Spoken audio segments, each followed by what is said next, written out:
Olá, fidelidade, capítulo 8, a quinta linguagem do amor, o toque físico. Há muito tempo se sabe que o toque físico é uma maneira de comunicar amor emocional. Diversos projetos de pesquisa na área de desenvolvimento infantil chegaram a essa conclusão.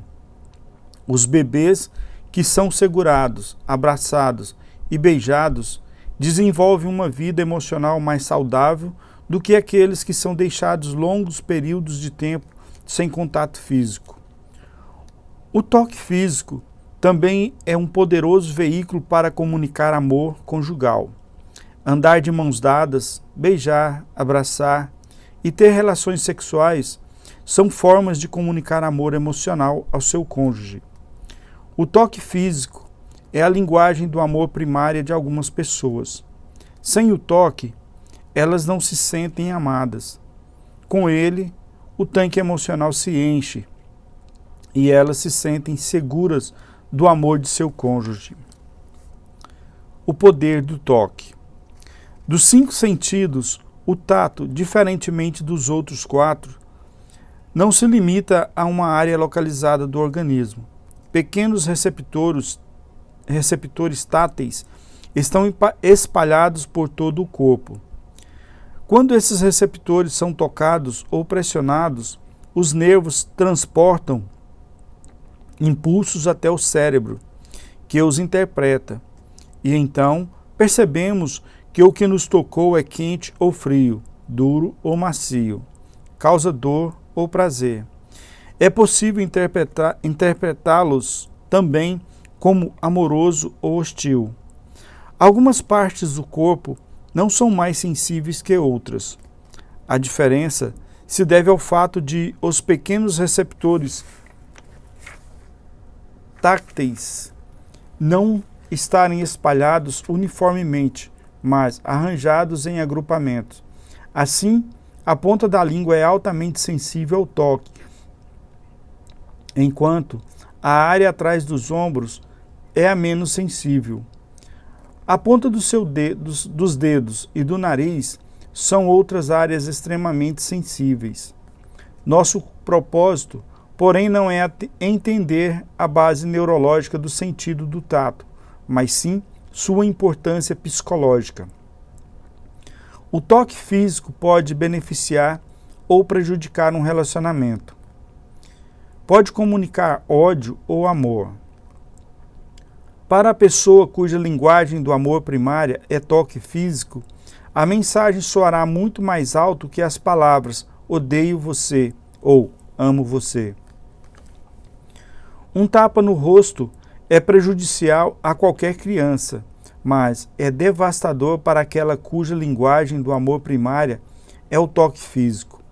Um abraço terno comunica amor a qualquer criança, mas ele é extremamente válido àquela cuja linguagem do amor primária é o toque físico. Funciona do mesmo modo com os adultos. No casamento, o toque de amor pode assumir diversas formas, uma vez que os receptores táteis estão espalhados por todo o corpo. O toque amoroso do cônjuge em praticamente qualquer parte pode expressar amor. Isso não significa que todos os toques são iguais. Alguns trarão mais prazer a seu cônjuge do que outros. Seu melhor instrutor é o próprio cônjuge, sem dúvida. Afinal, ele é a pessoa a quem você procura amar. Ele sabe melhor que ninguém o que entende ser um toque amoroso. Não insista em tocar seu cônjuge do jeito e na hora em que você desejar. Aprenda a falar o dialeto de amor dele. Seu cônjuge pode considerar alguns toques desconfortáveis ou irritantes. Insistir com esses toques comunica o oposto do amor. É dizer que você não é sensível às necessidades dele e que pouco se importa com as percepções do que ela considera agradável. Não cometa o erro de acreditar que o toque prazeroso que você também dará Não cometa o erro de acreditar que o toque prazeroso para você também dará prazer a seu cônjuge. Os toques amorosos podem ser explícitos e exigir sua total atenção, como um carinho nas costas ou uma preliminar sexual, culminando no ato em si. Por outro lado, os toques podem ser implícitos e exigir apenas um instante, como colocar a mão no ombro do cônjuge enquanto você enche sua xícara de café, ou roçar em seu corpo no dele enquanto passa pela cozinha. Toques amorosos explícitos obviamente levam mais tempo, não apenas no toque propriamente dito, mas no desenvolvimento de sua compreensão sobre como comunicar amor a seu cônjuge. Dessa maneira, se uma massagem nas costas comunica amor em alto volume, então o tempo, o dinheiro e a energia gasta para aprender a massagear serão um bom investimento. Se a relação sexual é o dialeto primário de seu cônjuge, ler e discutir sobre a arte do amor sexual certamente aprimorará sua expressão de amor. Os toques amorosos implícitos exigem pouco tempo, porém muita concentração, especialmente se o toque físico não for sua linguagem do amor primária. E se você não cresceu numa família propensa ao toque, sentar perto do outro enquanto ele assiste ao programa de televisão favorito não exige nenhum tempo adicional, mas comunica seu amor em alto e bom som. Tocar seu cônjuge enquanto passa pela sala onde ele está sentado leva apenas um instante. Tocar no outro enquanto estiver saindo e novamente quando voltar pode envolver apenas um beijo ou um abraço breves, mas é algo que significará muito para seu cônjuge. Ao descobrir que toque físico é a linguagem do amor primário do seu cônjuge, sua imaginação será o único limite quanto às maneiras de expressar amor. Inventar novos jeitos e locais onde tocar pode ser um desafio excitante. Se você nunca tocou seu cônjuge por baixo da mesa, talvez descubra que essa prática pode acender fagulhas em seu jantar num restaurante. Se não estiver acostumado a segurar as mãos de seu cônjuge em público, talvez descubra que pode encher o tanque de amor emocional dele, enquanto passeiam de mãos dadas pelo estacionamento. Se vocês normalmente não se beijam assim que entram no carro, quem sabe percebam que isso pode melhorar muito suas viagens. Abraçar seu cônjuge antes de ele sair para fazer compras talvez não expresse apenas amor, mas pode trazê-lo mais cedo para casa. Tente novos toques em novos lugares e permita que seu cônjuge lhe diga se acha aquilo agradável ou não. Lembre-se, ele tem a palavra final. Você está aprendendo a falar a linguagem dele. O corpo existe para ser tocado. Tudo que há em mim habita em meu corpo. Tocar meu corpo significa tocar em mim. Afastar-se do meu corpo significa distanciar-se emocionalmente de mim. Em nossa sociedade, o aperto de mão é uma maneira de comunicar abertura e intimidade social a outra pessoa. Quando, em raras ocasiões, um homem se recusa a apertar a mão de outro, a mensagem comunicada é que as coisas não vão bem nesse relacionamento. Todas as sociedades possuem alguma forma de toque físico, como meio de saudação social. O americano típico talvez não se sinta muito à vontade com os braços fortes e os beijos dos brasileiros, com os abraços fortes e os beijos dos brasileiros. Mas no Brasil, esse cumprimento tem a mesma função do aperto de mão nos Estados Unidos. Existem maneiras próprias e impróprias de tocar pessoas do sexo oposto em todas as sociedades. A atenção que se dá hoje em dia ao assédio sexual tem ressaltado as maneiras impróprias. No casamento, porém, o que é próprio ou impróprio é determinado pelo casal, dentro de certas orientações bem amplas. O abuso físico, obviamente, é considerado impróprio pela sociedade, e organizações sociais foram criadas para ajudar homens e mulheres vítimas de violência doméstica. É evidente que nosso corpo foi feito para o toque e não para o abuso. Vivemos num tempo caracterizado como a era da abertura e da liberdade sexual. Com essa liberdade, demonstramos que o casamento aberto, no qual os dois cônjuges estão livres para ter intimidade sexual com outros indivíduos, é algo fantasioso. Os que não têm objeções morais apresentam objeções emocionais. Alguma coisa em nossa necessidade de intimidade e amor não nos permite oferecer a nosso cônjuge tal liberdade.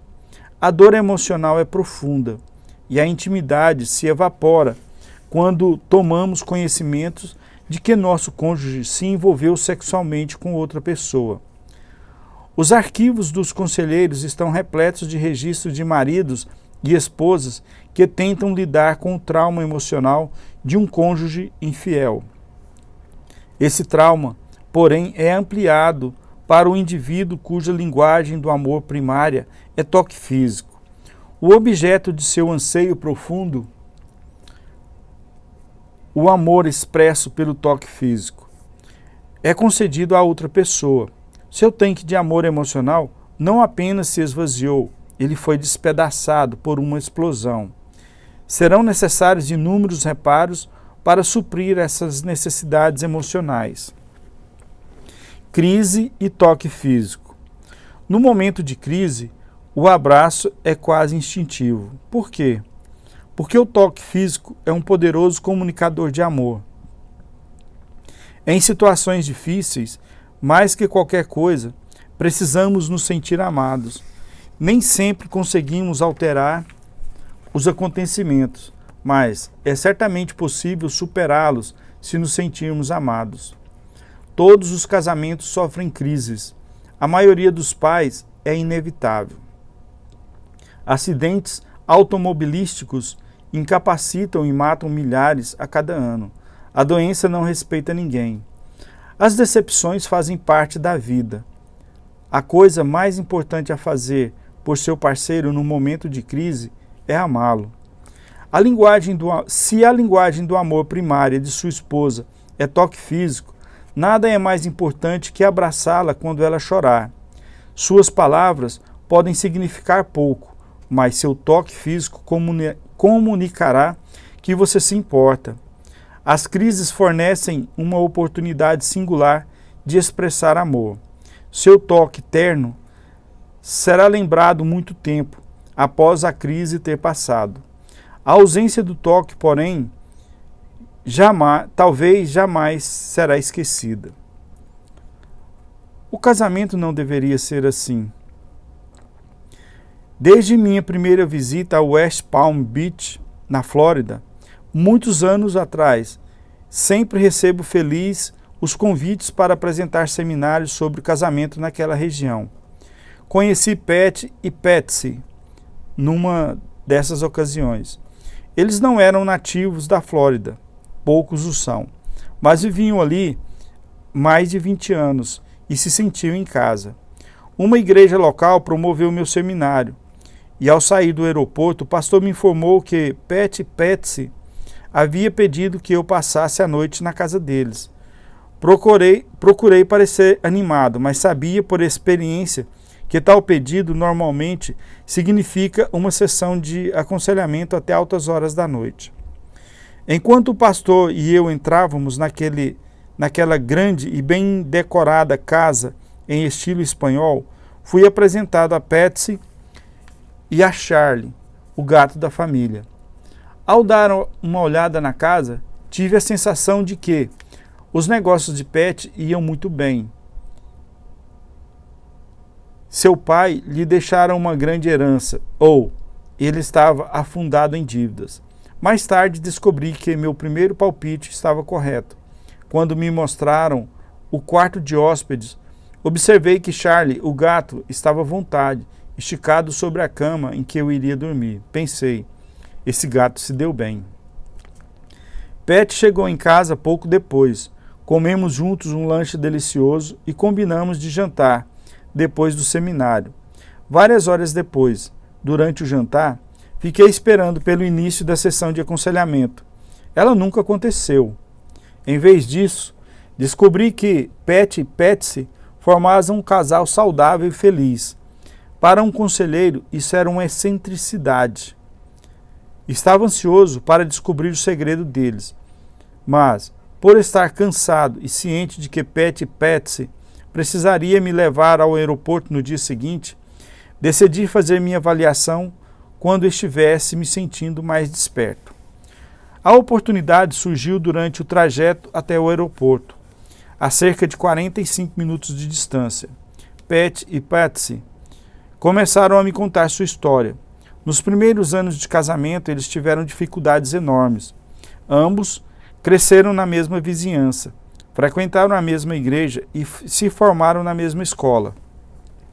Os pais tinham um estilo de vida e valores similares, e Pat e Patsy tinham muitos gostos semelhantes. Os dois gostavam de tênis e de viajar, e era normal falarem sobre seus vários interesses em comum. Pareciam possuir todos os atributos que tradicionalmente garantem um número traduzido de conflitos no casamento. Os dois começaram a namorar no último ano do ensino médio. Cursaram universidades diferentes, mas se viam com frequência e se casaram 3 semanas após ele receber seu diploma de administração e ela o de sociologia. 2 meses depois, mudaram-se para a Flórida, onde Pat havia recebido uma boa proposta de emprego. A 3.000 quilômetros do parente mais próximo, podiam desfrutar de uma lua de mel sem fim. Os 3 primeiros meses foram excitantes: mudança, procura de um novo apartamento, desfrute da vida a 2. Estavam casados, haviam 6 meses, quando Patsy começou a sentir que Pat se afastava dela. Ele trabalhava até tarde e em casa, passava tempo considerável à frente do computador. Quando Patsy finalmente expressou a sensação de que ele estava se afastando, Pat lhe disse que não a estava evitando, mas que buscava se manter no topo em seu emprego. Disse que ela não entendia a pressão que ele enfrentava e quão importante era ele se sair bem no próximo ano de trabalho. Patsy não ficou feliz, mas decidiu dar-lhe espaço. Patsy começou a fazer amizades com as outras esposas que moravam no mesmo condomínio. Tornou-se habitual, ao saber que Pat trabalharia até mais tarde, ela sair para fazer compras com suas amigas, em vez de ir direto para casa depois do trabalho. Às vezes, ela não estava em casa quando Pat chegava. Aquilo o irritava profundamente, e ele a acusou de ser descuidada e irresponsável. Patsy replicou: "Quem é o irresponsável aqui? Você nem sequer me telefona para dizer quando chegará em casa? Como posso esperá-lo aqui se nem mesmo sei a que horas você vai chegar? E quando chega em casa, passa o tempo todo naquele computador idiota. Você não precisa de uma esposa. Tudo de que precisa é um computador." Então Pat respondeu: "Bem, eu preciso muito de uma esposa. Você não entende? É exatamente essa a questão. Eu preciso muito, muito de uma esposa." Mas Patsy não entendeu. Ela estava extremamente confusa e, em sua busca por respostas, Patsy foi à biblioteca pública, analisou diversos livros sobre casamento. "O casamento não deveria ser assim", raciocinou ela. "Preciso encontrar uma resposta para a nossa situação." Quando Pat ia para a sala do computador, Patsy pegava o seu livro. De fato, em muitas ocasiões, ela lia até a meia-noite. Ao ir para a cama, Pat a observava e fazia comentários sarcásticos como: "Se você lesse tanto assim na universidade, teria tirado nota 10 em tudo." Patsy respondia: "Não estou na faculdade, estou num casamento e neste momento eu ficaria satisfeita se tirasse nota 7. Pat ia dormir sem muita coisa, além de uma breve olhada para o lado. No final do primeiro ano, Patsy estava desesperada. Ela já havia mencionado o assunto antes, mas dessa vez disse calmamente a Pat: "Vou procurar um conselheiro conjugal. Quer vir comigo?" Eis a resposta de Pat: "Não preciso de um conselheiro conjugal. Não tenho tempo para ir a um conselheiro conjugal. E não tenho dinheiro para pagar um conselheiro conjugal."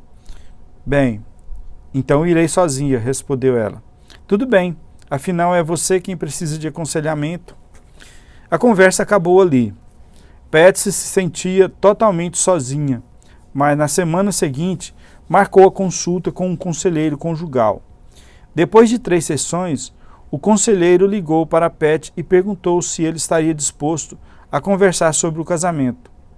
Pat concordou e o processo de cura teve início. 6 meses depois, eles saíram do consultório do conselheiro com um novo casamento. Perguntei a Pat e a Patsy: "O que vocês aprenderam com o conselheiro que transformou o seu casamento?" Pat respondeu: "Em resumo, Dr. Chapman, aprendemos a falar a linguagem do amor um do outro. O conselheiro não usou esse termo, mas durante sua palestra de hoje, as luzes, enfim, se acenderam. Minha mente retornou à nossa experiência de aconselhamento e percebi que foi exatamente isso que aconteceu conosco.